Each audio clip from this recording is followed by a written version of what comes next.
नमस्कार दोस्तों, मैं डॉक्टर रवि अग्रवाल आप सबका पूर्वांचल एस के ऑनलाइन प्लेटफॉर्म में हार्दिक स्वागत करता हूं। आप सब जानते हैं यहाँ एक साइंस एंड टेक्नोलॉजी का मॉड्यूल है जो हम लेके आगे बढ़ रहे हैं। और जैसा मैंने आपको पहले ही बोला था कि मैं आपको 2015 तक के प्रीलिम्स के भी प्रश्न पत्र दिखाऊंगा। अगर आप पहले वीडियोस से सुन रहे हैं या आप इस पूरे कोर्स को अगर आप ले चुके हैं तो हिंदी और माध्यम और इंग्लिश माध्यम दोनों के लिए एक सेपरेट क्लासेस हैं जो यहाँ पर हम आपको प्रोवाइड कर रहे हैं। तो इस ऑनलाइन प्लेटफॉर्म से जुड़ी जो भी इन्फॉर्मेशन या सूचना आपको अगर लेनी है तो आप दिए गए नंबरों पे संपर्क कर सकते हैं, जो नंबर आप स्क्रीन पे देख सकते हैं। ओके, सो आइए दोस्त हम बात करते हैं। यहाँ पर जो पहला लेक्चर था वहाँ पर हमने पूरा का पूरा आपको यूपीएससी के मेंस के बारे में चर्चा की थी। जो नया पैटर्न 2013 से लेकर आया है, तो 2013 से लेकर आगे तक के जितने भी प्रश्न आज तक आए हुए हैं उन सारे प्रश्नों की चर्चा हमने की थी। उसके बाद के जितने वीडियोज़ हैं वहाँ पर हमने 2019, 2018, 2017 और यहाँ हम 2016 के प्रारंभिक परीक्षा की चर्चा कर रहे हैं।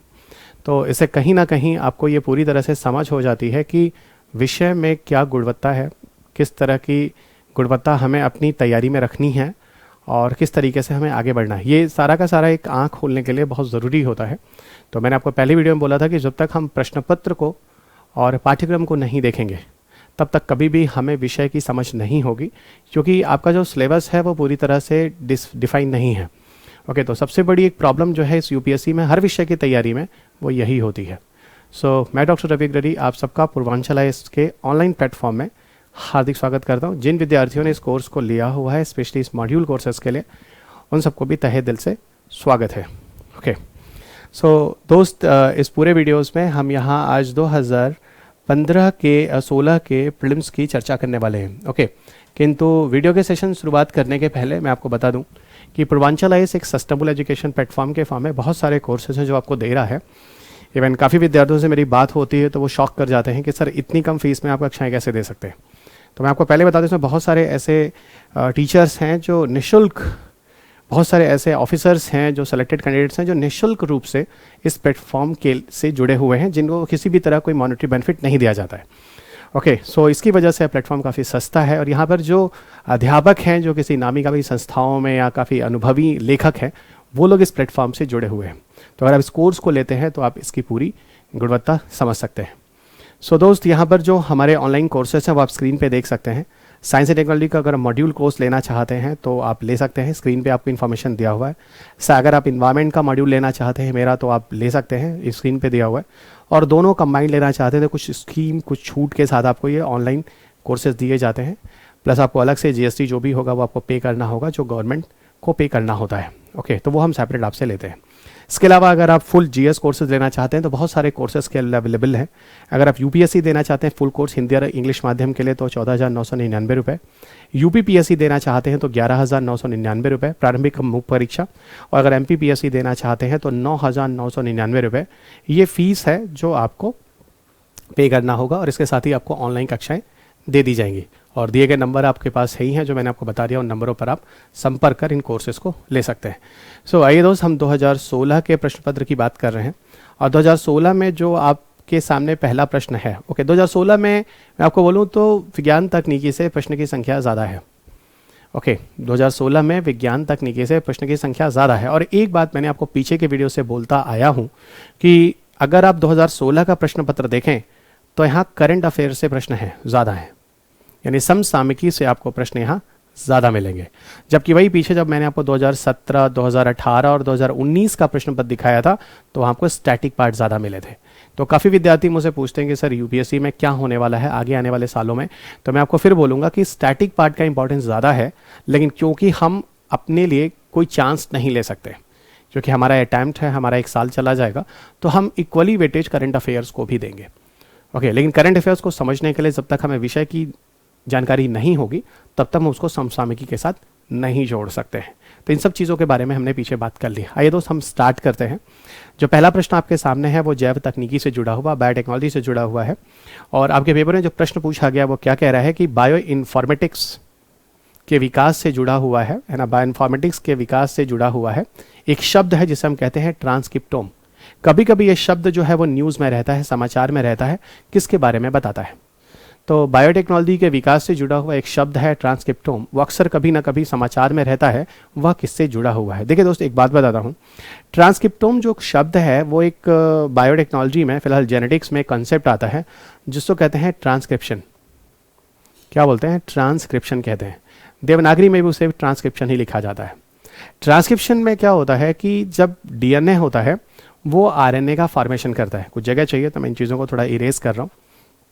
ट्रांसक्रिप्शन की मैकेनिज्म में क्या होता है, असल में एक कंसेप्ट होता है बायोटेक में जिसको कहते हैं सेंट्रल डॉगमा। क्या बोलते हैं? Central dogma.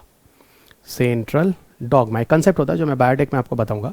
सेंट्रल डॉगमा, इसमें क्या होता है, जो डीएनए होता है, ओके डॉगमा डीओजी में जो डीएनए होता है वो आरएनए का फॉर्मेशन करता है।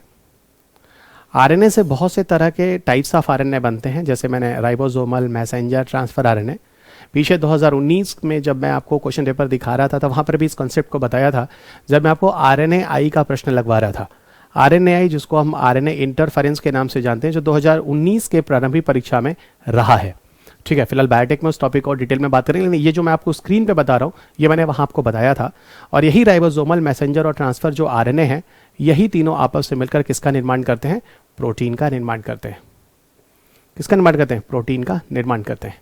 फाइन, तो ये एक प्रोसीजर है जिसके थ्रू होता है। असल में क्या होता है दोस्त कि जो आरएनए सीक्वेंसेस होते हैं, ये जो आरएनए सीक्वेंसेस आप देख रहे हैं, या ये जो आरएनए डिफरेंट तरह के आप देख रहे हैं, आरएनए मैसेंजर वगैरह, इन सब के बारे में है ना, ये सारे के सारे आरएनए की स्टडी, ओके इनके जो भी कलेक्शंस है, यानी अगर हम बात करें analysis of entire collection of RNA sequences, जो भी आरएनए हैं, असल में आरएनए के अंदर भी क्या होता है? बेसेस होते हैं, ए, जी, सी, यू, ये डीएनए के बेसेस होते हैं।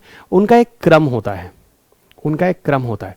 तो पूरे आरएनए सीक्वेंसेस का जो डेटा होता है, उस सारे डेटा को हम ट्रांसक्रिप्टोम के अंतर्गत सुरक्षित रखते हैं। और ये ट्रांसक्रिप्टोम जो कंसेप्ट होता है वो बायोइन्फॉर्मेटिक्स के अंदर आता है। बायोइन्फॉर्मेटिक्स बायोटेक्नोलॉजी का ही एक एसोसिएटेड ब्रांच है ना, या इंटरडिसिप्लिनरी ब्रांच है, जिसमें हम क्या करते हैं, जितने भी इंफॉर्मेशंस होते हैं जो जैव तकनीकी वगैरह के अनुसंधान से जुड़े हैं या बायोकेमिस्ट्री से जुड़े हुए हैं, है ना, इन सारी चीज़ों से जुड़े हो, उसके सारे के सारे इंफॉर्मेशंस को हम संग्रह करके यहाँ रखते हैं। वो सेंटर कहलाता है क्या? बायो इन्फॉर्मेटिक्स, जो नाम आप स्क्रीन पे देख सकते हैं। जैव सूचकीय भी बोल सकते हैं, सूचना का संग्रह होता है। आप मुझे बताइए, जैसे मानव का सारा जीनोम कार्यक्रम है, मानव जीनोम कार्यक्रम बताया जा चुका है कि मानव में इतना जीनोम होता है, ये 3 × 10⁸ बेस पर लेंथ ऑफ डीएनए है, लगभग इतने जीन्स जुड़े। ये सारा का सारा डेटा कहाँ अवेलेबल है? ये सारा का सारा डेटा इस बायोइन्फॉर्मेटिक्स सेंटर पर अवेलेबल है। और इस बायोइन्फॉर्मेटिक्स सेंटर पर जो अवेलेबल है उसमें जो ट्रांसक्रिप्शंस के जो जीन है या जो आरएनए के जो सीक्वेंसेस हैं, पूरे के पूरे डेटा रखे गए। असल में क्या होता है, जैसे मान लो कुछ अनुसंधान हो गए, ओके तो उन अनुसंधान में जो चीज़ें आई हैं उसका रिजल्ट, उसका इंफॉर्मेशन हम सेव करके रख लेते हैं इस बायोइन्फॉर्मेटिक्स सेंटर में। कल को ऐसा ना हो कि फिर आप फिर वही अनुसंधान कर रहे हो, पैसा और टाइम वेस्ट कर रहे हो। और ये सूचनाएं दुनिया में हर कंट्रीज को हर जगह दे दी जाती हैं। जो बायोइन्फॉर्मेटिक्स सेंटर्स होते हैं वहां पर इस तरह के इंफॉर्मेशन दे दिए जाते हैं। तो जो वैज्ञानिक होते हैं वो इन जगहों से इस तरह के इंफॉर्मेशन ले लेते हैं। तो कहने का तात्पर्य है कि ट्रांसक्रिप्टोम जो है वो बायोइन्फॉर्मेटिक्स से जुड़ा हुआ है और इसके अंतर्गत सारे के सारे आरएनए सीक्वेंसेस वगैरह के सारे जो कैरेक्टर्स होते हैं, जो सीक्वेंसेस पाई जाती हैं, जिससे चल कर कोई प्रोटीन या कैरेक्टर किसी बॉडी में बनता है, उसके सारी सूचना का संग्रहण होता है। तो यहां पर अगर हम बात करें रेंज ऑफ एंजाइम है जो जीनोम एडिटिंग में यूज किया जाता है, बिल्कुल नहीं। Full range of messenger RNA molecule है जो एक्सप्रेस करता है किसी ऑर्गेनिजम्स को, ये एकदम सही है, क्योंकि आरएनए की तरह की चीजों के बारे में, अब आरएनए में कोई भी आरएनए हो, चाहे मैसेंजर हो, ट्रांसफर हो, राइबोसोमल हो, लेकिन अलग बात है मैसेंजर आरएनए जब मैं आप पढ़ाऊंगा तो जेनेटिक कोड वगैरह मैसेंजर आरएनए से ही आइडेंटिफाई किया जाता है। ठीक है, तो इस बारे में आपको समझाऊंगा।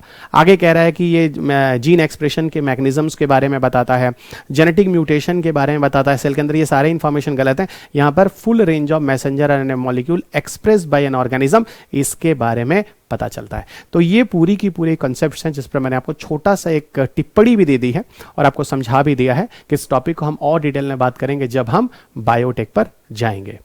ओके, आगे बात करते हैं। अगला टॉपिक है मिशन इंद्रधनुष। ओके, और मिशन इंद्रधनुष दोस्त बहुत ही इंपॉर्टेंट है। आजकल तो MI 2.0 की बात हो रही है, MI 2.0 की बात हो रही है। ठीक है, तो वो तो नया अपडेट है जो MI के बारे में है। आपको बताऊं तो ये जो मिशन इंद्रधनुष है जो भारत सरकार ने लॉन्च किया है, गवर्नमेंट ऑफ इंडिया ने, ठीक है, इनमें से कौन कौन से किसके बारे में है, क्या है, इसको बताऊं तो इसको ministry of health and family welfare लेकर आया है। हेल्थ एंड फैमिली वेलफेयर जो आप स्क्रीन पे देख सकते हैं, है ना, ये लेकर आया है, जो गवर्नमेंट ऑफ इंडिया के अंदर काम करता है। और ये लाया गया है 25 दिसंबर 2014 को। कब लाया गया है? 25 दिसंबर 2014 को। और इसका मुख्य उद्देश्य क्या है कि 2020 तक, बाई 2020 तक, टारगेट ईयर क्या रखा है? 2020 तक 2 साल तक के जो बच्चे हैं, तो 2 इयर्स तक के जो बच्चे हैं, ओके, जिनको वैक्सीनेशन, है ना, वैक्सीनेशन यानी वैक्सीन वगैरह या तो नहीं लगे हैं और या कम लगे हैं, उनको इसमें कवर किया जाएगा।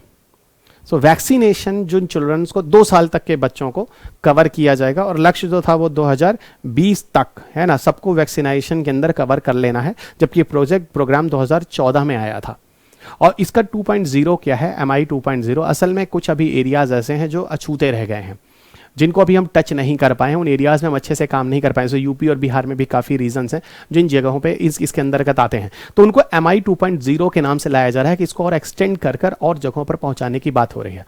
और साथ ही साथ दोनों यहाँ पर, तो एक तो जिनको वैक्सीनाइजेशन नहीं हुआ है और या पार्सली वैक्सीनाइजेशन हुआ है, आधे रूप से पूरी तरह से वैक्सीन नहीं मिले हैं, वो लोग कवर होंगे। और साथ साथ यहाँ पर प्रेग्नेंट वीमेन भी कवर की जाएंगी। किनको हम कवर कर रहे हैं? प्रेग्नेंट वीमेन भी कवर कर रहे हैं, जिनको बहुत तरह के जो प्रिवेंटेबल डिजीजेस होते हैं, जिसके वैक्सीन वगैरह अवेलेबल हैं, उनको लगाए जाते हैं। ठीक है, तो प्रेग्नेंट वीमेन वगैरह भी जाएंगे निःशुल्क, है ना। इस प्रोजेक्ट के अंतर्गत, प्रोग्राम के अंतर्गत निःशुल्क जो भी प्रिवेंटेबल डिजीजेस हैं, जैसे डिप्थेरिया है, खसरा, इस तरह की चीज़ें हैं, इसके बारे में दी जाती हैं। और इसके अतिरिक्त मैं आपको बताऊं कि जैसे मान लीजिए किसी एरिया में कोई रीजनल बीमारी है, जैसे बाद में चलकर निमोनिया को भी इसमें जोड़ा गया। जैसे ईस्टर्न यूपी में जाइए तो वहाँ एक इंसेफेलाइटिस का केस चलता है, दिमागी बुखार के नाम से वो बीमारी बोली जाती है।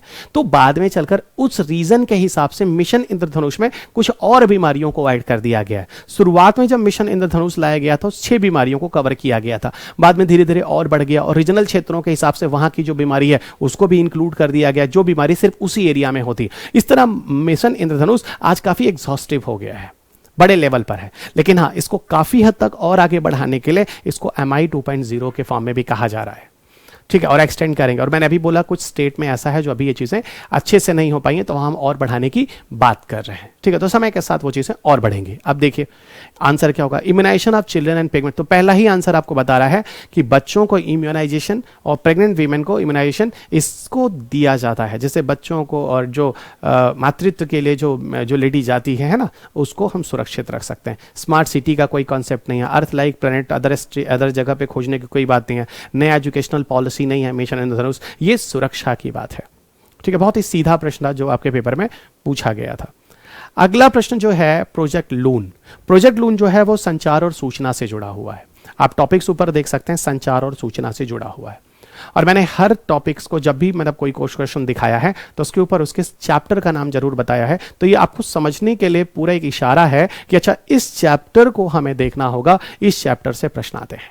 ओके, प्रोजेक्ट लून जो है असल में क्या है, ये समसामयिकी से जुड़ा हुआ है। ठीक है, अब मिशन इंद्रधनुष 2016 में आ रहा है, जबकि चीज़ 2014 में ही लाई गई थी। ठीक है, तो इसको आप करंट बोलिए या ना बोलिए, इसको हम नहीं कहते, लेकिन प्रोजेक्ट लून करंट अफेयर्स में असल में क्या है, 2015-16 के आसपास, 15 में एक न्यूज़ था कि गूगल एक्स है ना, गूगल एक्स है ना, कंपनी है, ये प्रोजेक्ट लून करके असल में क्या कर रहा है, 20 किलोमीटर की हाइट पर एक बलून मतलब गुब्बारा टाइप का है ना, भेजती है। और ये जगह जो होता है वो समताप मंडल होता है, क्षोभ मंडल नहीं, समताप मंडल। समताप मंडल का मतलब होता है स्ट्रेटोस्फेरिक रीजन है। कौन सा रीजन है? स्ट्रेटोस्फेरिक रीजन है। स्ट्रेटोस्फेरिक रीजन में बैलून को लेकर जाते हैं 20 किलोमीटर की हाइट पर, और ये ऐसा रीजन होता है जहां पर डिस्टर्बेंसेस नहीं होते हैं, आप याद रखिएगा। स्ट्रेटोस्फेरिक ऐसा रीजन होता है जहां पर डिस्टर्बेंसेस काफी कम होते हैं।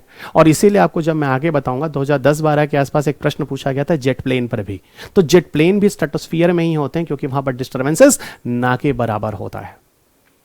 ओके, तो वही मैं कह रहा हूं, इसमें बलून को ले जाते हैं और लोकल एरियाज में, एक रीजनल एरियाज में अगर किसी को इंफॉर्मेशन कम्युनिकेशन टेक्नोलॉजी का हेल्प चाहिए, है ना, वाईफाई, इंटरनेट या इस तरह की सुविधाएं चाहिए, तो उस बैलून के द्वारा उसमें कुछ ऐसे पेलोड्स लगाकर भेजे जाते हैं जो एक रीजनल एरियाज में, एक क्षेत्रीय एरियाज में आपको संचार सूचना से कनेक्ट कर देता है। अब मान लीजिए किसी जगह पे अर्थक्वेक आ गया, मान लीजिए, मैं आपको एक एग्जांपल बताता हूं, ठीक है, और वहां का सारा संचार सूचना प्रणाली जो है वो विध्वंस हो गया। अब आपका मोबाइल फोन इंटरनेट कुछ भी काम नहीं कर रहा, अब देखिए वहां पर बहुत जरूरी होता है, जब कहीं पर कोई कैजुअलिटी होती है तो हमेशा घर वाले पहले फोन करके पता करना चाहते हैं कि भाई बंदा हमारे घर का है जो सुरक्षित है या नहीं।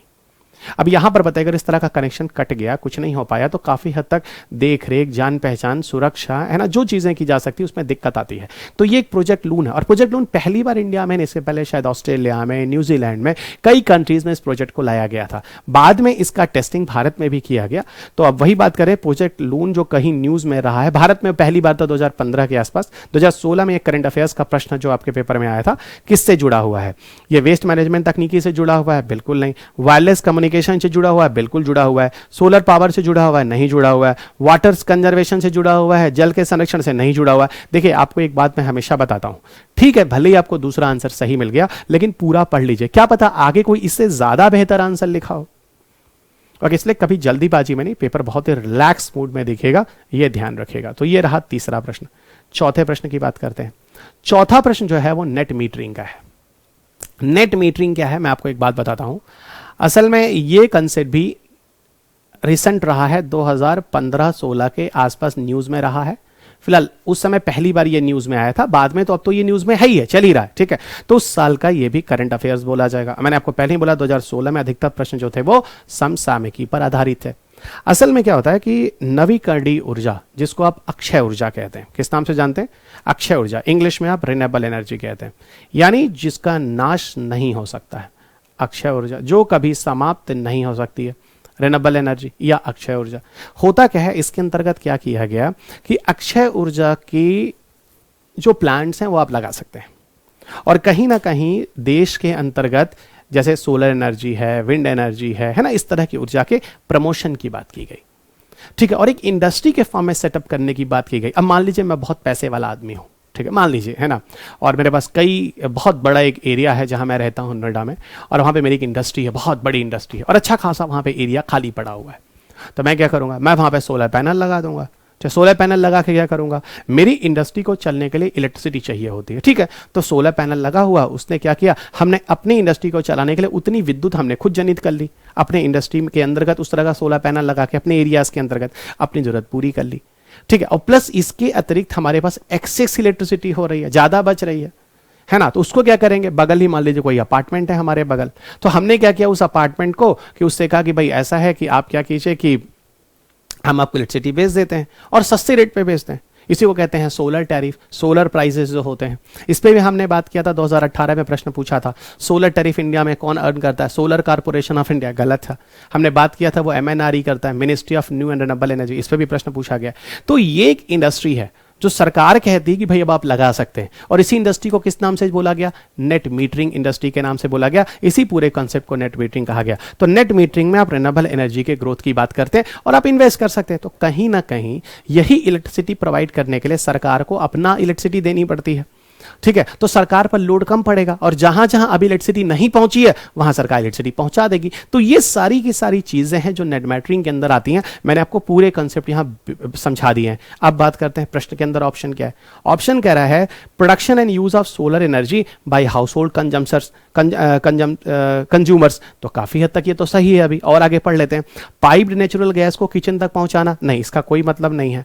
CNG किट को गाड़ियों में पहुंचाना, नहीं, बिल्कुल नहीं है। Installation of water meter urban house hold, शहरी एरिया में वाटर मीटर लगाना, बिल्कुल नहीं है। तब फिर इस हिसाब से चारों आंसर में पहला ज्यादा बेटर है। तो याद रखिएगा पूरे ही रिन्यूएबल एनर्जी के लिए है। उन्होंने उदाहरण में किसको दे रखा है? स्पेशली सोलर एनर्जी को दे रखा है। तो यहां पर भी क्वेश्चन समझ में आया। अगले प्रश्न की तरफ जाते हैं। अगला प्रश्न है डिफेंस से जुड़ा है और उस साल के करंट अफेयर से जुड़ा हुआ है।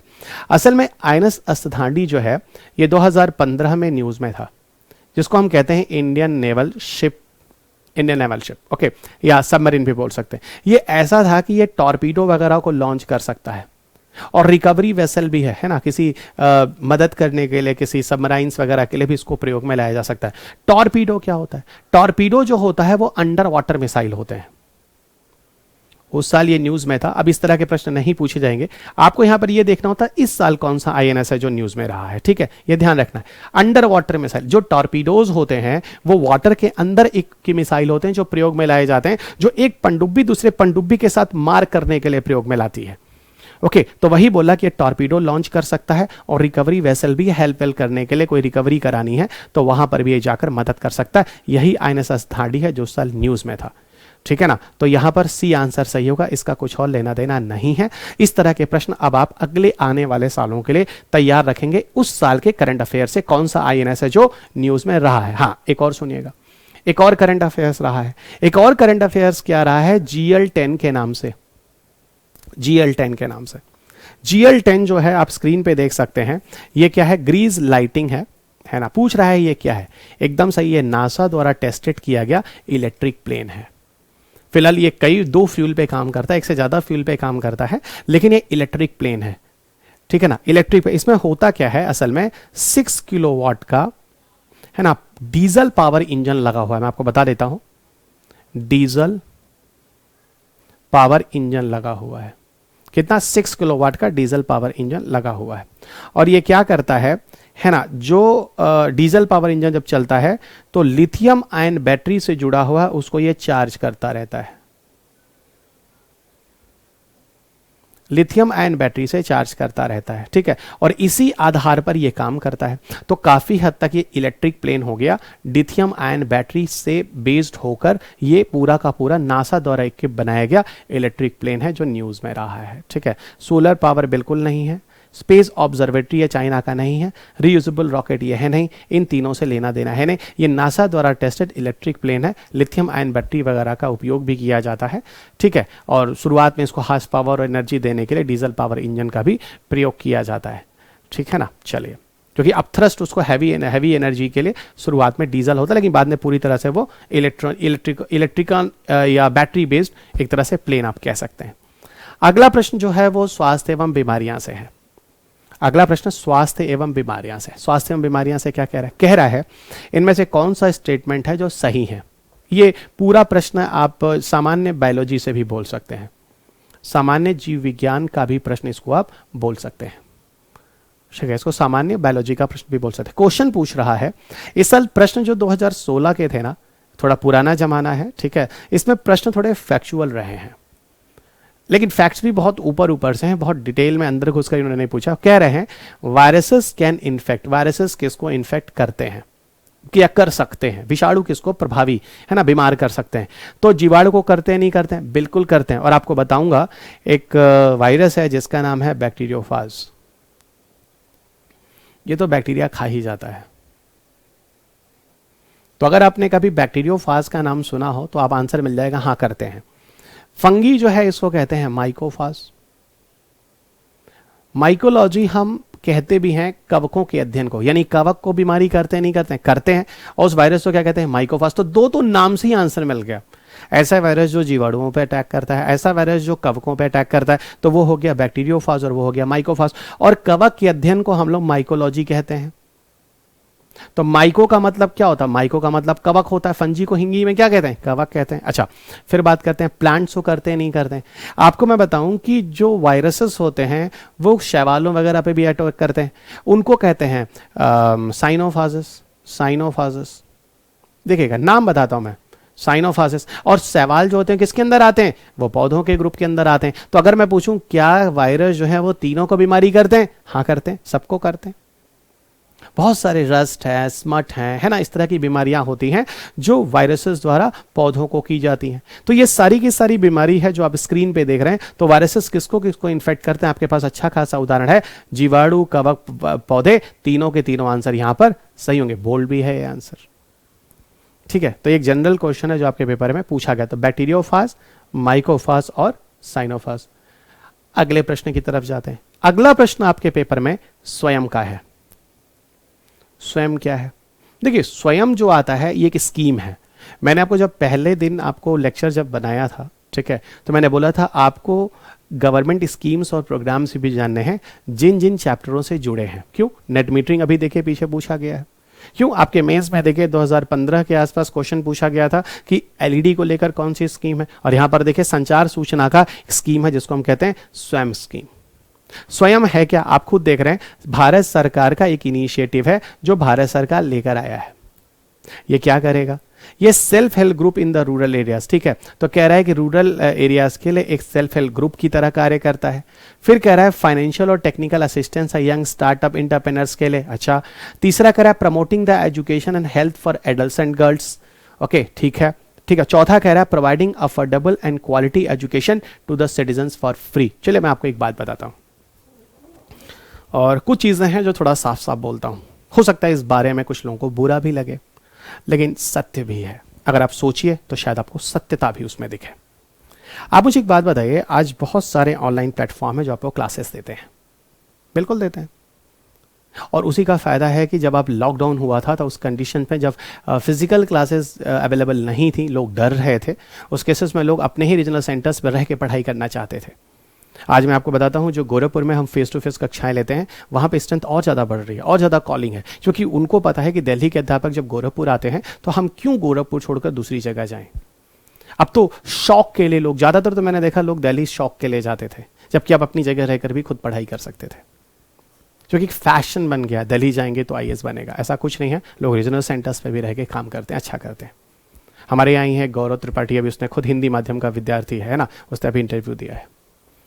ओके, तो देखते हैं, रिजल्ट्स आएंगे, पक्का आएंगे, तो वहीं रहकर उसी जगह पर आप खुद देखिएगा, रिजल्ट आपको 1-2 साल पे उस बंदे का मिल भी जाएगा। बहुत सारे बच्चे जो वहीं रहकर तैयारी कर रहे हैं, फाइनेंशियल प्रॉब्लम्स की वजह से, या कह लीजिए पैसा बर्बाद नहीं करना चाहते। चलिए वो दूसरी बात है। मैं आपको बोल रहा था आज बहुत सारे ऑनलाइन प्लेटफॉर्म हैं, ठीक है, नाम लेने की ज़रूरत नहीं है, आप मुझसे बेहतर जानते हैं, और शायद मुझसे ज़्यादा नाम आप जानते हैं। आप मुझे ये बताइए, यहाँ पर जो टीचर्स पढ़ाते हैं उनकी क्या क्रेडिटेबिलिटी है, उनकी क्या क्रेडिटेबिलिटी है, उनको कौन वेरीफाई करता है, उनको किसने डिग्री दी है? ऑक्सफोर्ड की डिग्री मिली है, लेकर आए हैं, मैसेच्यूसेट्स की लेकर आए हैं, कैम्ब्रिज की लेकर आए हैं? नहीं, वो खुद बोलते हैं I am very intelligent teacher in this profession. ठीक है, पढ़ा रहे हैं, बहुत अच्छा, और ये नहीं कर रहा हूं अच्छा नहीं कर रहे हैं, बहुत अच्छा भी कर रहे हैं, ठीक है, लेकिन आप मुझे बताइए वो क्लासेस, वो जो ऑनलाइन क्लासेस आ रही हैं, उसका कोई वेरीफाई करने वाला भी है, उसकी सत्यता कोई प्रमाण करने वाला है? क्लासेस में होता क्या है, आपने पीपीटी बनाई, उसको बोल दिया ये फैक्ट हो गया, यही क्लासेस हो गई। ऐसे तो इंडिया में हर कोई क्लास पढ़ा सकता है, बहुत सारी ऐसी किताबें लूसेंट है, बहुत सारी गाइड है, आप पीपीटी बना दीजिए, उसको बोल दीजिए। अरे यही काम करना होता तो क्या होता, आप खुद किताब पढ़ लीजिए, वही पीपीटीज बना के पढ़ाई जाती हैं। लाइन बाय लाइन बोल देना इज नॉट अ टीचिंग। आप उस चीजों को, उस कंसेप्ट को समझाइए, ठीक है ना। चले, तो मेरा कहने का तात्पर्य, जो ऑनलाइन कक्षाएं आपको आज दी जाती हैं उसकी कोई सत्यता नहीं है। कोई भी ऐसी गवर्नमेंट बॉडी आज तक नहीं बनाई गई है जो इन वीडियो लेक्चर्स को वेरीफाई करे। यानी अगर उसमें कंटेंट गलत है या इंफॉर्मेशन गलत भी आपको दिए जाते हैं तो आप पढ़ रहे हैं, और वहां पे जो अध्यापक है उनको कोई पता चलता है कि आप हिस्ट्री बैकग्राउंड के हैं, आप पॉलिटी पढ़ा रहे हैं, वहां चल जाता है, क्योंकि अगर आप जैसे विद्यार्थी होते तो आप पढ़ सकते हैं। चलिए, अब आपको मैं बताता हूं, पर सरकार जो प्लेटफॉर्म लेकर आएगी वो ऐसा नहीं होगा, और स्वयं सच में ऐसा ही प्लेटफॉर्म है। इसका पूरा नाम है study web for active learning young aspiring mind, पूरा नाम लिखा है study web for active learning. देखिए, study web for active learning young aspiring mind, ये पूरा नाम है स्वयं का, जब आपको पढ़ाऊंगा तब बताऊंगा। ओके, ये गवर्नमेंट का प्लेटफॉर्म है, यहां पर आपको सत्यता की जरूरत ही नहीं है, क्योंकि यहां पर जो प्रोफेसर्स होते हैं, जो टीचर्स होते हैं, जो वीडियो क्लासेस बनाते हैं, वो किसी आईआईटी के होते हैं, किसी आईएम के होते हैं, बीएचयू के होते हैं, दिल्ली यूनिवर्सिटीज के होते हैं, वेरी वेरीफाई एजुकेटर्स। इनको बोलने की जरूरत नहीं होती, आई एम वेरीफाई एजुकेटर्स, मैं बहुत अच्छा पढ़ाता हूं। ये खुद ही जिस जगह से आते हैं वहां पर आपको सत्यता की जरूरत ही नहीं होती। इनकी जो क्लासेस होती हैं, उन क्लासेस को रिकॉर्ड कर इस प्लेटफॉर्म पे अपलोड कर देते हैं, जो भी सिटीजन्स ऑफ इंडिया है वहां पर उसके नॉलेज, उनके इंफॉर्मेशन को ले सकते हैं। तो एक एफोर्डेबल एजुकेशन और क्वालिटी एजुकेशन है, और सिटीजन्स को मिलता है निःशुल्क। या इंजीनियरिंग क्लासेस, बहुत सोशल इश्यूज की क्लासेस है ना, सोशल वैल्यू, इस तरह के बहुत सारे कोर्सेज जो आपको स्वयं प्लेटफॉर्म पर मिल जाए। इतना ही नहीं दोस्त, ये आपको डिग्री कोर्सेज भी कराते हैं, 6 मंथ का डिप्लोमा कोर्स, ऑनलाइन क्लासेस भी कराते हैं, और आपको सर्टिफिकेट्स भी भेज देते हैं। तो ये एक ऑनलाइन प्लेटफॉर्म है जो गवर्नमेंट का अपना है, स्वयं प्लेटफॉर्म। उम्मीद करता हूं आप समझ गए हैं मेरा इशारा क्या था। ये ऑलरेडी वेरीफाई होता है, जो इसमें जब जिस जगह का नाम ही आप सुन रहे हैं अपने आप में बहुत बड़ी बात है ना। जेएनयू के प्रोफेसर हैं, उनको भी ले लीजिए ना, जितने भी रिपोर्टेड यूनिवर्सिटीज हैं है ना, साउथ अन्नामलाई यूनिवर्सिटी ले लीजिए, जितने भी एडवांस है ना, जितने भी हैं सबको ले लीजिए। अगली क्वेश्चन की तरफ जाते हैं। अगला प्रश्न एक फैक्चुअल प्रश्न है, 9वां प्रश्न, और यह यूपीएससी पूछ रहा है कि यहां पर इनमें से कौन कौन से क्षेत्र हैं भारत में जहां पर सेल गैस के स्रोत पाए गए हैं, जहां पर सेल गैस के स्रोत पाए गए हैं। ऑप्शन में Cambay basin, Kaveri basin, Krishna Godavari basin इन्होंने दिया है। मैं आपको बताता हूं, 2015 के आसपास मिनिस्ट्री ऑफ पेट्रोलियम और नेचुरल गैस ने बताया कि भारत में 6 ऐसी जगह हैं जहां पर सेल गैस रिजर्व्स हैं जो अच्छी खासी मात्रा में हैं। Ministry of petroleum natural gas ने 6 लोकेशंस को बताया जहां पर सेल गैस रिजर्व्स प्रचुर मात्रा में है। ओके, अब सुनिएगा, उसमें से कैम्बे, कावेरी, कृष्णा, गोदावरी तीनों थे। इसके अलावा और भी हैं, कावेरी बेसिन भी है, कावेरी आप देखिए स्क्रीन पे लिखा हुआ है। इसके अलावा इंडो गैंगेटिक प्लेन भी है, इंडो गैंगेटिक प्लेन भी है। इसके अलावा आप जाइए तो गोंडवाना रीजन भी है। ओके, इस तरह करते करते कुल 6 हैं, एक नाम अभी ध्यान नहीं आ रहा है ना। इस तरह करते करते कुल 6 हैं। फिलहाल यहां 3 नाम जो उन्होंने बोला था सारे के सारे सही थे। So Cambay basin, Kaveri basin, Krishna Godavari basin, Indo Gangetic plain, Gondwana region है ना, ये सारे के सारे रीजन है जो इसके अंदर आते हैं। तो यहां पर सारा का सारा स्टेटमेंट जो है वो सही होगा। ठीक है, और ये ministry of petroleum natural gas है जो भारत पेट्रोलियम मिनिस्ट्री वगैरह से एसोसिएटेड है, उसी ने इसका डिटेल दिया था। आगे बात करते हैं क्वेश्चन नंबर 10 की तरफ। क्वेश्चन नंबर 10 आपके पेपर में पूछ रहा है कि ब्यूरो ऑफ एनर्जी एफिशिएंसी जो स्टार रेटिंग मिलती है, कभी आप ध्यान दीजिए, जो आप AC, CFL bulb, ceiling fan जो अब आप खरीदते हैं तो उसके रैपर पर देखिए उस पर स्टार रेटिंग होती है। रेफ्रिजरेटर, इन्वर्टर है ना, ऐसे स्टार रेटिंग होती है। समझ गए आप? ये स्टार रेटिंग से आपको क्या पता चलता है? जैसे जो एसी है मेरे पास वो दिख रहा है, ठीक है, वो भी स्टार रेटिंग उसमें दिख रहा है। तो ये स्टार रेटिंग से क्या पता चलता है? स्टार रेटिंग से पता चलता है कि ये इलेक्ट्रॉनिक डिवाइस किस हिसाब से इलेक्ट्रिसिटी कंजम्पशन करने वाला है। और मैं एज अ कंज्यूमर सेटिस्फैक्शन के लिए ये जानना चाहता हूं कि जो भी इलेक्ट्रॉनिक इंस्ट्रूमेंट मैं खरीद रहा हूं उसको यूज करने में कितना पावर प्रयोग में लाया जाएगा, तो मैं उस हिसाब से उस सामान को खरीदूंगा ना।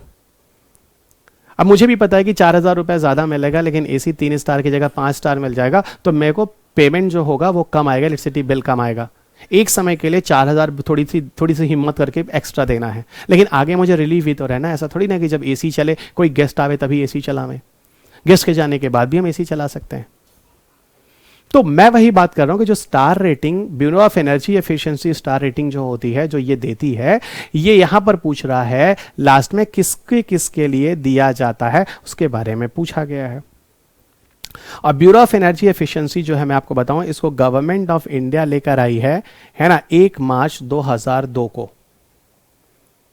और इसको एनर्जी कंजर्वेशन एक्ट है ना, एनर्जी कंजर्वेशन एक्ट है, एनर्जी कंजर्वेशन एक्ट। तो विद्युत ऊर्जा संरक्षण जो एक्ट, नियम कानून जो लाया गया है ना, 2001 के अंतर्गत ही इसको लाया गया है। और एनर्जी, अब जो भी स्टार रेटिंग है वो इसी के अंतर्गत लाया गया है, नियम कानून के अंतर्गत। तो ये कह रहा है सीलिंग फैन है या नहीं, आप खुद देखिए सीलिंग फैन में आपको लिखा नहीं होता है, लेकिन जब इसका रैपर मिलता है ना, जो उसको खोलिएगा तो उसमें लिखा होता है स्टार रेटिंग 3 है, 4 है या 5 है, ये सही है। गीजर तो आपके घर में होगा, उसमें देखते ही होंगे ऊपर स्टार बना होता होगा। जो ट्यूबुलर फ्लोरोसेंट लैंप होते हैं उसमें भी होता है, ठीक है ना, ये सब में पाया जाता है। तो इसके अलावा और भी चीज़ें रेफ्रिजरेटर में मिलता है, इन्वर्टर में मिलता है, मोटर में मिलता है ना। तो ये सारी चीज़ें, तो कितना आसान सा पूछा ना उन्होंने, सीधे फैक्चुअल डेटा पूछा, कहाँ कहाँ किसमें है जो स्टार रेटिंग मिलती है, जो हम प्रयोग में लाते हैं। आप समझ चुके हैं। अगला प्रश्न जो आप स्क्रीन पे देख रहे हैं, यहां पे पूछ रहा है, भारत एक महत्वपूर्ण सदस्य है इंटरनेशनल थर्मोन्यूक्लियर एक्सपेरिमेंटल रिएक्टर का, जिसको आप शॉर्ट में ईटर भी कहते हैं। भारत ईटर रिएक्टर के जो बनने की बात हो रही है, वहां पे एक सदस्य राष्ट्र भी है, ठीक है, जो राष्ट्र इसको मिलकर बना रहे हैं उसमें भारत भी उसमें आता है। अच्छा, फिर कह रहा है कि इफ यह एक्सपेरिमेंट जब सक्सीड हो जाएगा, सफल हो जाएगा, तो उसे भारत को किस तरह का इमीडिएट एडवांटेज मिलने वाला है, ठीक है ना, किस तरह का महत्व होने वाला, इस तरह की बात ये कर रहे हैं। ये किस हिसाब से, पहले मैं एक बात बताऊं, ईटर जो है एक रिएक्टर है। हम जब आपको पढ़ाएंगे नाभिकीय ऊर्जा तो 2 तरह की प्रक्रिया बताएंगे। एक आपको बताएंगे जिसको कहते हैं नाभिकीय विखंडन, और दूसरा जिसको कहते हैं नाभिकीय संलयन। इंग्लिश में आप फिजन बोलते हैं और फ्यूजन बोलते हैं। ये क्या होता है? फ्यूजन होता है। और ये क्या होता है, फिजन होता है। तो दो प्रक्रियाएं होती है, एक होता है नाभिकीय विखंडन और दूसरा होता है नाभिकीय संलयन। असल में क्या होता है कि ईटर जो रिएक्टर है वो रिएक्टर ऐसा रिएक्टर है जिसके अंदर नाभिकीय संलयन की प्रक्रिया कराई जाएगी। जब मैं चैप्टर पढ़ाऊंगा तो डिटेल में, पूरा डिटेल में पढ़ाऊंगा। असल में ये नाभिकीय संलयन जो है इसी आधार पर जो सूर्य की ऊर्जा या ऊष्मा पृथ्वी पर आती है वो नाभिकीय संलयन पर आधारित होती है। यानी जो ईटर एक रिएक्टर है, रिएक्टर हम एक तरह की भट्टी को बोलते हैं, नाभिकीय भट्टियों को बोलते हैं। तो ईटर एक तरह का नाभिकीय भट्टी है जहां पर हम कृत्रिम सूर्य अनुसंधान करने वाले हैं, यानी नाभिकीय संलयन का अनुसंधान करने वाले। नेचुरल जो नाभिकीय संलयन है तो सूर्य के अंदर होता है, और कृत्रिम उसी को करना चाहते हैं तो इसके अंदर करना चाहते हैं, इसको बोलते हैं कृत्रिम, है ना, कृत्रिम सूर्य अनुसंधान भी कहते हैं। तो ईटर रिएक्टर के अंदर हम कौन सा अनुसंधान करने की बात कर रहे हैं, कृत्रिम सूर्य अनुसंधान। और कृत्रिम सूर्य के नाम से अगर गलती से आप पेपर उठाइएगा तो 2010 के मुख्य परीक्षा में प्रश्न पूछा गया कृत्रिम सूर्य पर टिप्पणी लिखने को। तो कृत्रिम सूर्य का मतलब ईटर रिएक्टर पर टिप्पणी लिखना था, पर अगर आपको ये चीजें जोड़ना आए तब तो 2010 में प्रश्न पूछा गया है। अच्छा, और बताऊं इसके बारे में फाइनल हुआ था, वैसे तो 1985 से ही नाभिकीय संलयन पर बड़े लेवल पर अनुसंधान करने के लिए कोशिश शुरू हो गई थी, और 2006 में कुल 7 कंट्रीज हैं। यूएस है, रशिया है, यूरोपियन यूनियन है, चाइना है, जापान है, साउथ कोरिया है, इंडिया है। कुल कितने हो गए, 1 2 3 4 5 6 7 कंट्री मिलकर इसके लिए काम करने की शपथ खाते हैं। हम मिलकर इसके लिए कार्य करेंगे। और पहले बोला गया कि 2006 में चीज बात हुई कि 2016 तक इस अनुसंधान को शुरू कर देंगे, लेकिन ये प्रोजेक्ट डिले होता गया। तो उस साल ये न्यूज में था कि 2016 में नहीं, अभी इसमें 4-5 साल वर्ष समय और लगेगा। अभी आपने इस तरह की कोई बात सुनी नहीं है। तो इससे क्या फायदा, आप मुझे बताइए। जब नाभिकीय संलयन के अनुसंधान को जब आप यहां पर सफलतापूर्वक कर पाएंगे तो उसकी मदद से आप अथाह ऊर्जा ऊष्मा उत्पन्न कर सकते हैं। जैसे सूर्य से इतनी ऊष्मा इतनी ऊर्जा होती जितनी आप सोच भी नहीं सकते हैं, और उसी तरह की ऊष्मा ऊर्जा जब आप पृथ्वी पर कृत्रिम अनुसंधान करके करने लगेंगे तो कोयला जलाने की जरूरत ही नहीं पड़ेगी। और कोयला भी क्यों जलाते हैं, कोयला जलाते हैं ऊष्मा प्राप्ति के लिए। कोयला क्यों जलाते हैं, ऊष्मा के लिए। और कोयला के साथ नेगेटिव क्या होता है कि प्रदूषण निकलता है, CO2 निकलता है, SO2 निकलता है, नॉक्स निकलता है। और यहां जो नाभिकीय संलयन होता है वहां इस तरह की दिक्कत नहीं होती है, और अनंत ऊष्मा अनंत ऊर्जा हो सकती है बिना किसी प्रदूषण के। तो ये आप एक सस्टेनेबल बात कर सकते हैं, तो पर्यावरण और मानव स्वास्थ्य दोनों के लिए अच्छा रहेगा।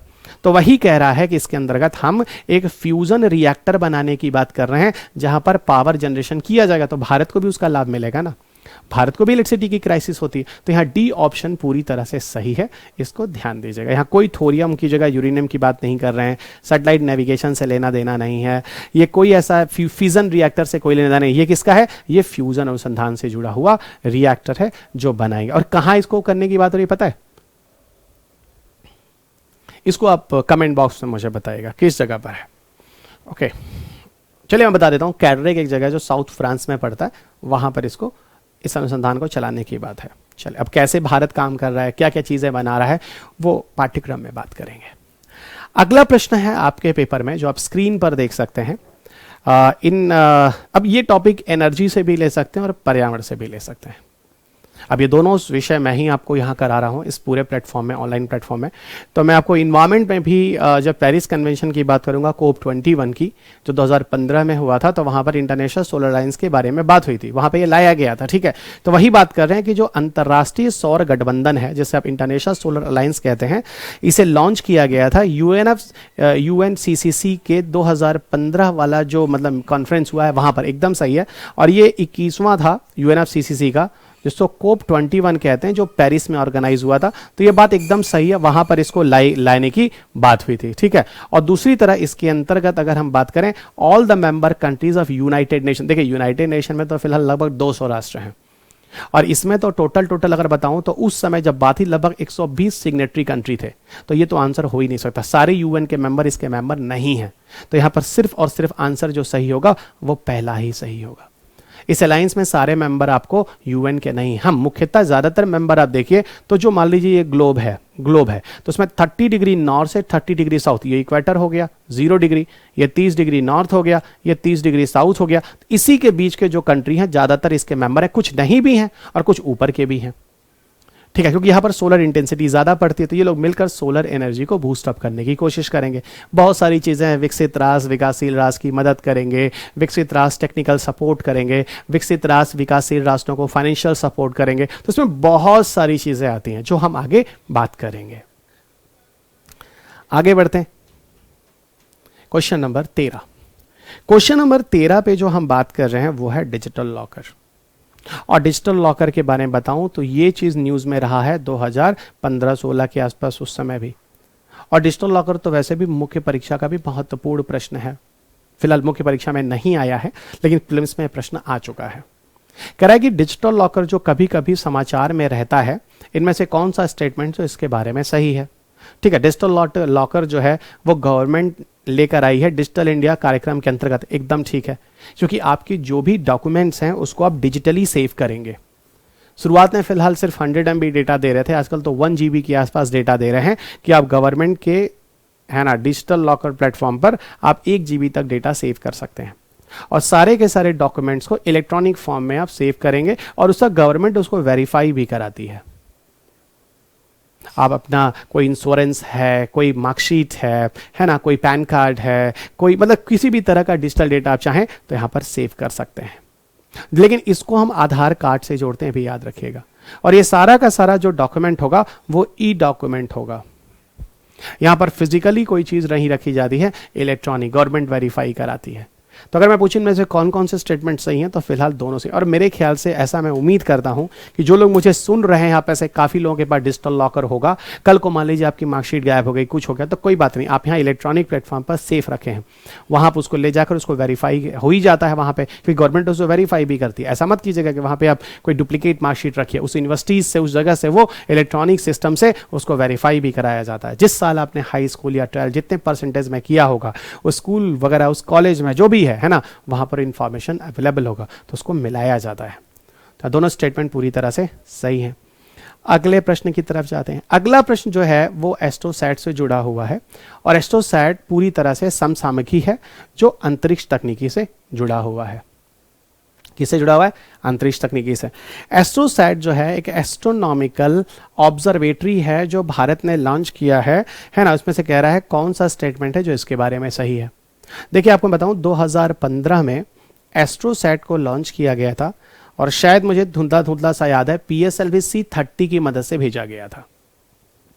और यहां जिस उपग्रह को भेजा गया, जिसका नाम आप एस्ट्रोसैट बोल सकते हैं, वो 1513 किलोग्राम का था और इसको 650 किलोमीटर की हाइट पर रखा गया था, भेजा गया था कक्षा में, जिसको हम लियो कहते हैं। और इसको हम मल्टी वेवलेंथ ऑब्जर्वेटरी के नाम से जानते हैं।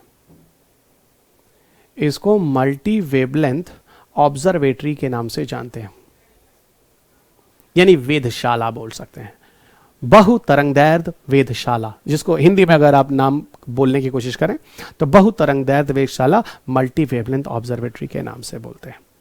ठीक है, अब यहां पे बोल रहे हैं इनमें कौन कौन से स्टेटमेंट है जो सही है। ठीक है, अब जरा सुनते हैं।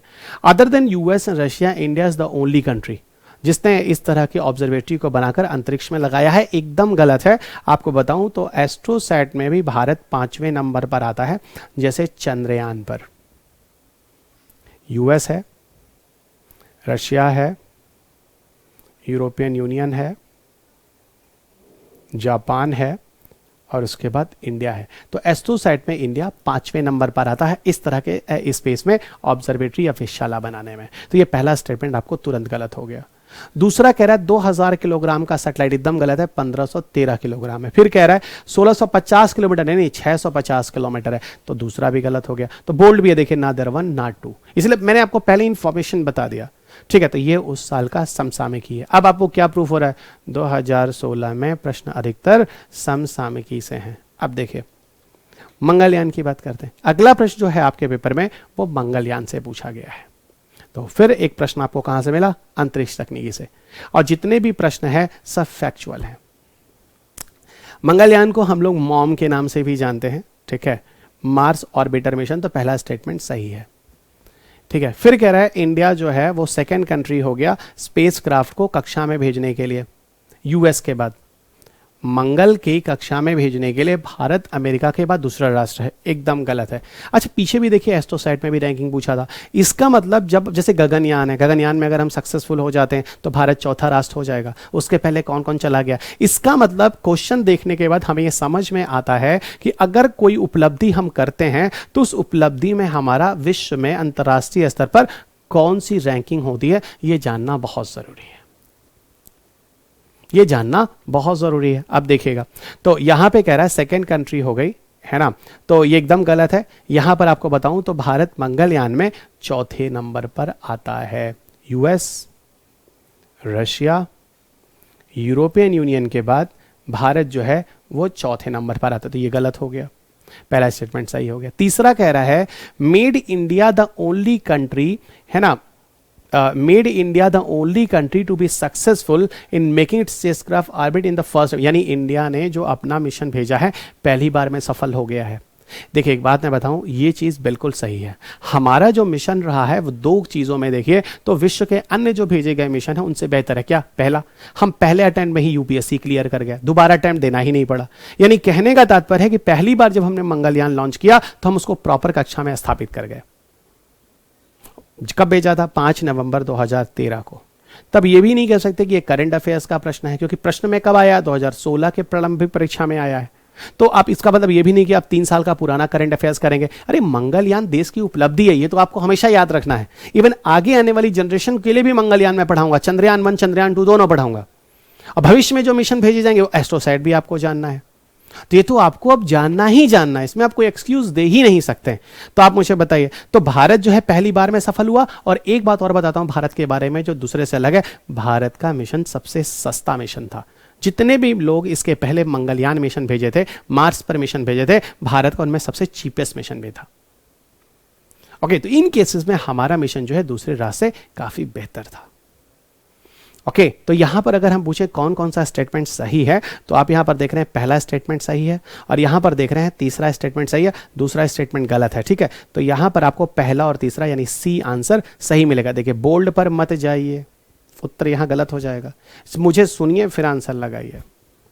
भाई गलती से डी बोल्ड है, लेकिन यहां पर आंसर क्या होगा? सी होगा, लॉजिक के साथ। और एक आपको बहुत खूबसूरत स्टेटमेंट बताऊं, जब ये मिशन भेजा गया था, ठीक है, जब ये मिशन भेजा गया था तो उस समय एक टाइम्स ऑफ इंडिया किसी जगह मैंने एक आर्टिकल देखा, उसमें मैंने फेसबुक पेज पे शेयर भी किया था। ओके, उसमें यह लिखा था कि हमारा जो मंगलयान मिशन है वो, उस समय एक मूवी आई थी जो बड़ी पॉपुलर थी, उसका नाम था ग्रेविटी, उससे सस्ता है। यानी एक मूवी को बनाने में आपने इतना खर्च कर दिया जिससे कम दाम में हमने रियलिटी में मंगल तक मिशन भेज लिया। तो ये काबिले तारीफ थी भारत के लिए, जिसको इस कंपैरिजन में इस तरीके से एक आर्टिकल के फॉर्म में न्यूज़पेपर में छपा था। और उम्मीद करता हूं आप ग्रेविटी मूवी देख चुके हैं। और देखिए मैं आपको बताऊं, कुछ मूवीज आपको मेरी क्लास के लिए देखना पड़ेगा। ग्रेविटी देखनी है, इंटरस्टेलर देखना है। ये जब मैं आपको उस क्लासेस को पढ़ाऊंगा तो मैं कुछ वीडियोज आपको बोलूंगा, मूवीज बोलूंगा, उनको आपको देखना होगा। ओके, उन वीडियो से कुछ वीडियो से क्लिप्स भी आपको दिखाऊंगा, कुछ चीज़ें मैं आपको बताऊंगा, देखिए उस मूवी में ऐसा था, ये देख लीजिएगा। एक मूवी और है जो मैं आपको बोलता हूँ, परमाणु, भी देख लीजिएगा। परमाणु देखेंगे तो आपको ब्लैक स्पॉट का कॉन्सेप्ट जब मैं बताऊंगा, उपग्रह किसी जगह के सामने से गुजरता है तो उसकी जगह की इमेजेस लेता है, किस तरीके से कोऑर्डिनेशंस होते हैं, उपग्रहों के द्वारा कैसे काम करते हैं, तो ये सारी जानकारियां आपको बताना आसान होगा। तो स्टडी विथ फन भी हो जाएगा।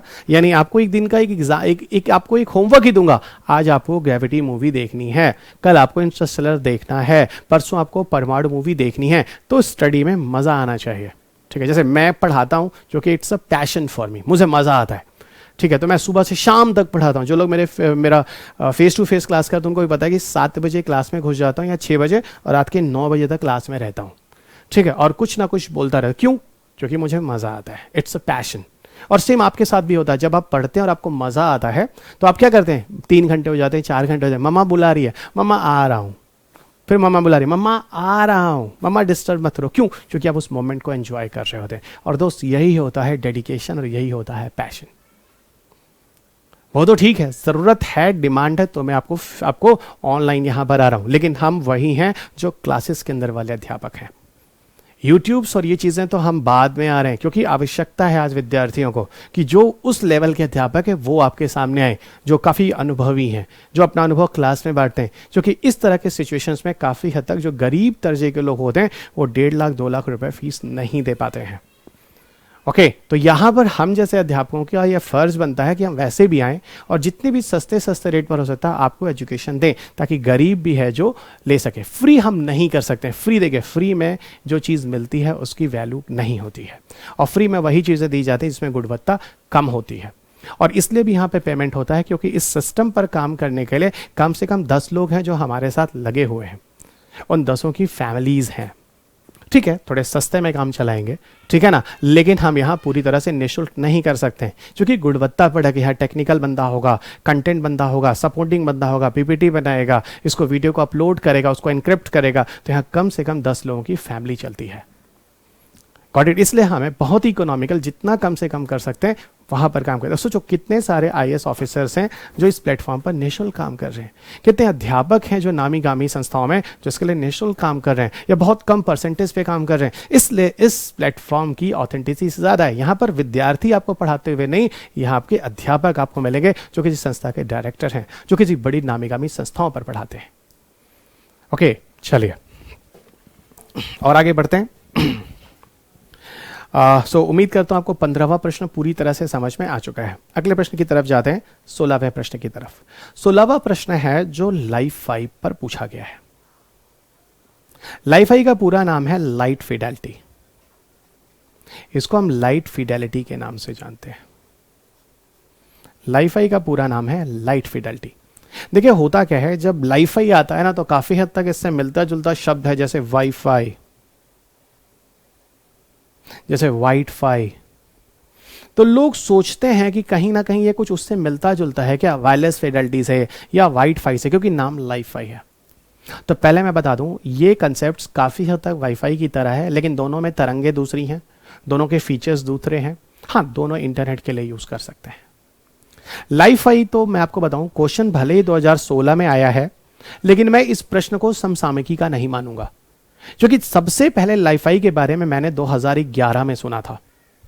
2011 में एक वैज्ञानिक था, उसका नाम था हैरोल्ड हास।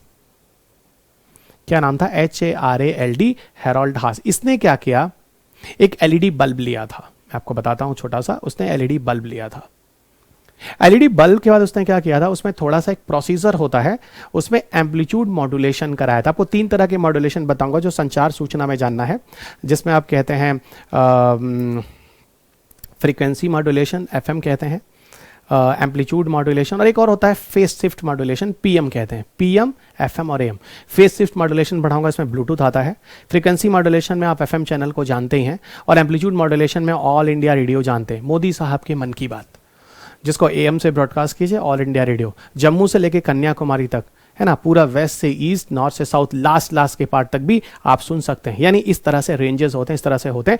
उसके बारे में हम लोग संचार सूचना में बात करेंगे, मॉड्यूलेशन या कीइंग के बारे में, ठीक है। तो वही कहा, इन्होंने क्या किया, छोटा सा उसके AM एम्पलीट्यूड मॉड्यूलेशन कराया, बहुत थोड़ा सा, और उसके जो लाइट्स निकली, एलईडी से विजिबल लाइट निकली। मैं आपको बताता हूँ, विजिबल लाइट, और इस विजिबल लाइट की आपको बताऊं तो फ्रीक्वेंसी बहुत ज़्यादा होती है, और उससे उन्होंने 10 Mbps की स्पीड मेंटेन की, शायद 10 Mbps ही था, 10 Mbps की स्पीड मेंटेन की। और बाद में न्यूज़ आया, इस तरह की तकनीकी कर हम लगभग 224 Gbps तक की भी स्पीड मेंटेन कर सकते हैं। अगेन आई रिपीट, 224 Gbps तक की भी। वही जब आप वाईफाई यूज़ करते हैं, देखिए उसमें रेडियो वेव्स होते हैं। वही आप अगर एलईडी बेस्ड तकनीकी यूज करते हैं तो लाइफ-फाई कहते हैं, उसमें विजिबल लाइट यूज करते हैं, जिसको हैरोल्ड हास ने डी लाइट का नाम दिया था। आपको बताऊंगा डी लाइट्स क्या होते हैं, जिसकी मदद से लाइफ-फाई में हमने क्या बोला, सिग्नल भेजने का कार्य किया था। यह लाइफ-फाई। अब बात करते हैं, इट यूजेस लाइट। अब जरा क्वेश्चन पर आते हैं। यहां पर प्रश्न कह रहा है कि इसके अंतर्गत लाइट का प्रयोग किया जाता है। इट यूजेस लाइट, हाँ ठीक है, बिल्कुल यहां पर प्रकाश का प्रयोग किया जाता है। एज अ मीडियम, माध्यम में जहां हाई स्पीड डेटा ट्रांसमिशन करते हैं, बिल्कुल इंटरनेट की स्पीड बहुत तेजी से जाते हैं, और आपको खुद मिल रहा है 10 Mbps की बात हुई थी, और 224 Gbps तक की स्पीड है, आपको दे सकते हैं।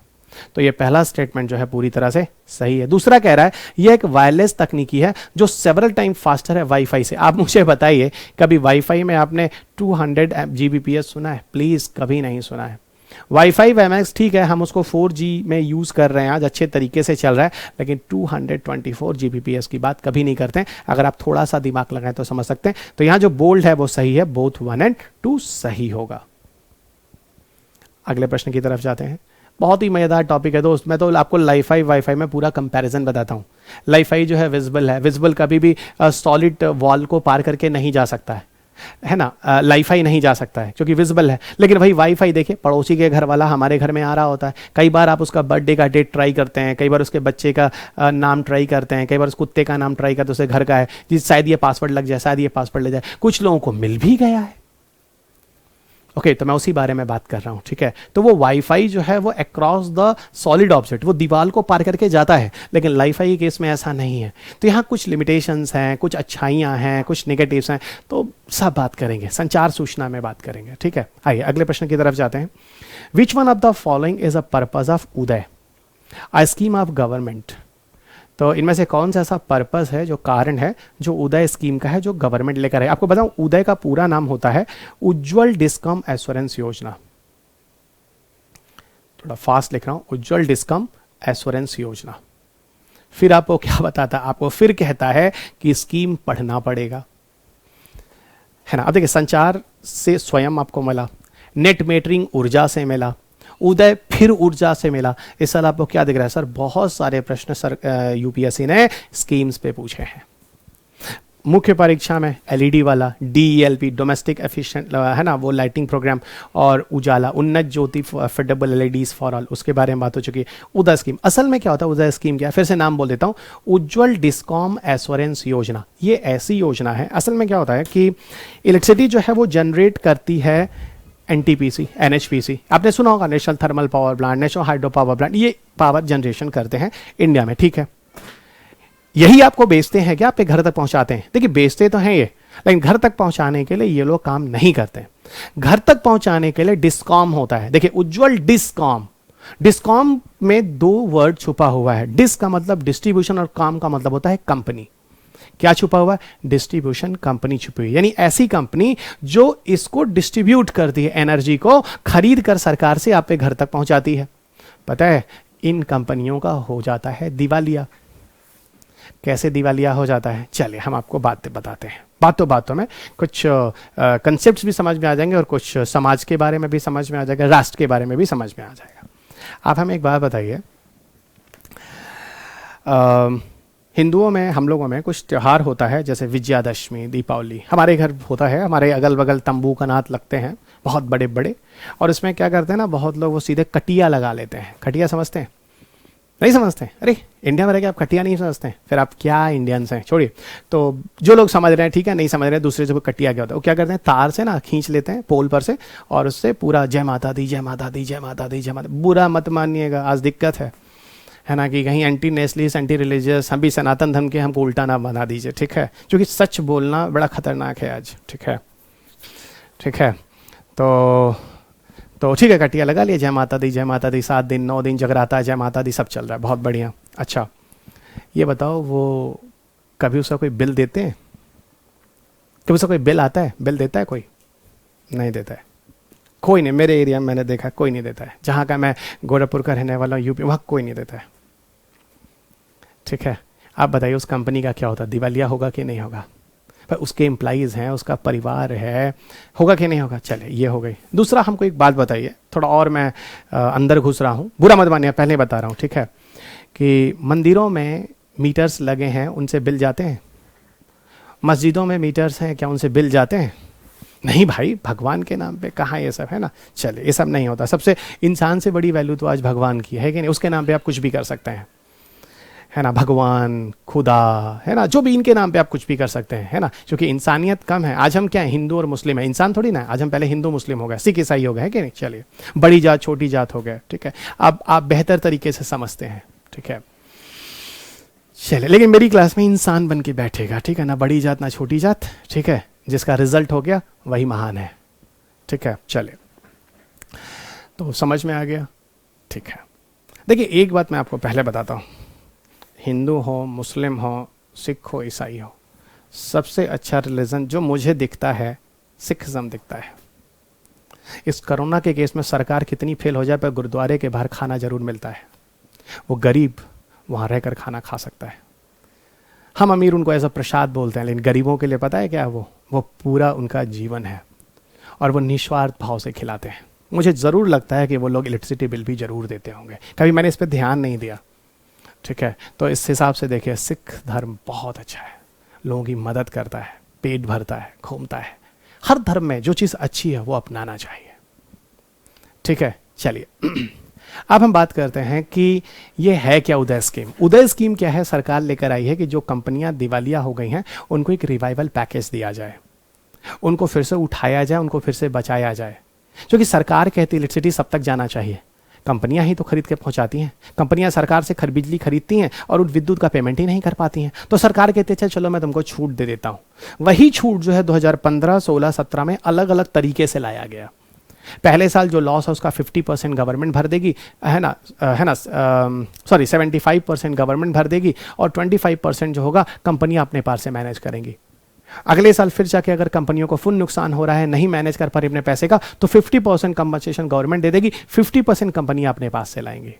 और थर्ड ईयर अगर फिर कंपनियों को प्रॉब्लम होती है तो अब सरकार 25% करेगी, यानी 3 साल में सरकार अपनी परसेंटेज का शेयरिंग कम करते जाएगी और कंपनियों को काफी हद तक मजबूती देने का प्रयास करेगी। तो यही पूरा का पूरा एक फाइनेंशियल टर्न अराउंड है, रिवाइवल पैकेज है जो सरकार देती है। ठीक है, फिलहाल प्रश्न को मैं नहीं पढ़ रहा हूं, अंदर मतलब उत्तर के ऑप्शंस को नहीं पढ़ रहा हूं, सीधे आपको बता देता हूं कि यहां पर कोई टेक्निकल फाइनेंशियल असिस्टेंस नहीं है, कोई इंटरप्रेनर कंपनी को शुरू करने के लिए, यहां कोई इलेक्ट्रिसिटी हर घर तक पहुंचाने के लिए नहीं है। 2018 तक कोल पावर प्लांट्स को, नेचुरल गैस को रिप्लेस करने का नहीं है, ना कि सोलर से। ये providing the financial turn around revival power है डिस्ट्रीब्यूशन कंपनीज को मदद करने का। उम्मीद करता हूं ये चीज आपको समझ में आई है। आगे बढ़ते हैं अगले क्वेश्चन। अगला क्वेश्चन है ओपीसीडब्ल्यू। ओपीसीडब्ल्यू जिसको हम कहते हैं organisation for the provision of chemical weapons, उसके बारे में इसमें कौन कौन सा स्टेटमेंट है जो सही है। देखिए, जब मैं आपको डिफेंस पढ़ाऊंगा तो मैं आपको पढ़ाऊंगा BWC, बायोलॉजिकल वेपन कन्वेंशन, और साथ ही साथ यहां मैं आपको बताऊंगा CWC, केमिकल वेपन कन्वेंशन। जब केमिकल वेपन कन्वेंशन पढ़ाऊंगा तो वहीं पर हम बात करेंगे ओपीसीडब्ल्यू के बारे में, जिसका पूरा नाम है organisation for the provision of chemical weapons, जिसके नाम से जानते हैं। और ये बताऊं तो ये एक तरह से इंडिपेंडेंट बॉडी है, इंडिपेंडेंट बॉडी। और मेरा जो साइंस टेक की जो बुक आती है उसकी 4th एडिशन की बुक आप ले लेंगे। जो भी ये वीडियोस हैं वो 2021 के एग्जाम्स के लिए बन रहे हैं, ठीक है ना, इसको पूरी तरह से यूज करेंगे। 4th एडिशन बुक आप जरूर पढ़ेंगे, किसी कीमत पर छोड़ेंगे नहीं, क्योंकि जब तक आप मेरा ये वीडियो नहीं सुनेंगे, जब तक मेरी आप वो बुक नहीं पढ़ेंगे, तब तक आप नहीं समझेंगे। और यही इन्वायरमेंट की बुक अभी आप देखें तो पूर्वांचल आईएएस से दी जा रही है, आगे यही इन्वायरमेंट की बुक आपको मैकग्रा हिल से भी आ रही है, इंग्लिश हिंदी दोनों माध्यमों में। ठीक है, तो पहला कह रहा है कि एक ऐसा ऑर्गेनाइजेशन है जो European union in working relation with NATO, WHO के साथ मिलकर काम करता है। इस ऑर्गेनाइजेशन के लिए एकदम गलत है भाई, एकदम गलत है। ये सेल्फ गवर्निंग ऑटोनॉमस बॉडी है, ठीक है ना, एक इंटरनेशनल ऑर्गेनाइजेशन है, ये यूएन के साथ काम करता है, इसका कोई नाटो WHO से लेना देना नहीं है। बात करेंगे ना डिफेंस में जब CWC केमिकल वेपन कन्वेंशन की बात करेंगे। ये क्या करता है, monitors chemical industry to prevent new weapons from emerging. एकदम सही है दोस्त, जो केमिकल इंडस्ट्रीज हैं कहीं ऐसा ना हो उल्टे सीधे केमिकल्स की तरह की चीजों को बनाए, वॉच करेगा, यानी केमिकल्स का मिसयूज नहीं करना है। ओके, जैसे सीरीन है उसके बारे में न्यूज़ हुआ था, मस्टर्ड गैस है उसके बारे में काफ़ी न्यूज़ में रहा है, ये सब मैं आपको थोड़ा थोड़ा बताऊंगा। स्टेट पीसेस में आज भी मस्टर्ड गैस के बारे में पूछा जाता है, ठीक है। It provide assistance and protecting the states against the chemical weapon threats. तो केमिकल वेपन्स के खतरे को रोकना है, इस तरह की चीज़ों के लिए काम करता है, बिल्कुल। तो यहाँ दूसरा और तीसरा स्टेटमेंट जो है सही है दोस्त। तो ये पूरा का पूरा इंटायर वीडियो है जो मुझे कराना था और मैंने आपको करा दिया है, इस उम्मीद के साथ कि आपको किसी भी तरह की अब दिक्कतें नहीं आएंगी। और मेरा पढ़ाने का सिर्फ मतलब ये नहीं होता आया पढ़ाया फॉर्मेलिटी किया और चला गया, नहीं दोस्त, नहीं नहीं नहीं नहीं, ये फिर तो टाइम पास हो गया। ये तो हो गया कि आपने पैसे दिए थे और मैं एक टीचर और आप एक कंज्यूमर की तरफ फॉर्मेलिटी होगी, नहीं, ऐसे नहीं, ऐसे नहीं, ऐसे नहीं चलेगा, है ना, है ना। आपको मेरे साथ जुड़ना पड़ेगा और मेरे साथ आपको क्लास एग्जाम निकालना पड़ेगा, क्योंकि मैंने आपको पहले भी बोला है कि एग्जाम सिर्फ विद्यार्थियों का ही नहीं होता, एग्जाम हर उस अध्यापक का भी होता है जो इन विद्यार्थियों के साथ लगा हुआ है। अगर आपका एग्ज़ाम 1 जून को है तो 1 जून को एग्ज़ाम IAS हर अध्यापकों का भी है, ठीक है। तो आप ही एग्ज़ाम नहीं देते, हम भी एग्ज़ाम देते हैं, क्योंकि आपके फेल होने का मतलब होता है अध्यापक के फेल होना, ठीक है। आपके पास होने का मतलब होता है अध्यापक का पास होना, ठीक है। तो उम्मीद करता हूँ कि आप मुझसे बिल्कुल जुड़े रहेंगे, है ना। ऐसा नहीं कि एक फॉर्मेलिटी की तरह कि आपने पैसे दिए तो ऐसा है। इस प्लेटफॉर्म में हम आपके साथ फिजिकली भी जुड़े हैं दोस्त। जैसे हम, मेरी एक आदत भी, जब मैं किसी शहर में जाता हूँ तो वहाँ मौजूद जितने भी विद्यार्थी होते हैं, मैं अपने फेसबुक पे, इसीलिए आपसे कहता हूँ आप जुड़े रहें, मैं बिल्कुल अपडेट करता हूँ। तो काफ़ी लोग उस फेसबुक पे मुझे मैसेज भी लिखते हैं कि सर आप कहाँ हैं, मैं आपसे मिलना चाहता हूँ।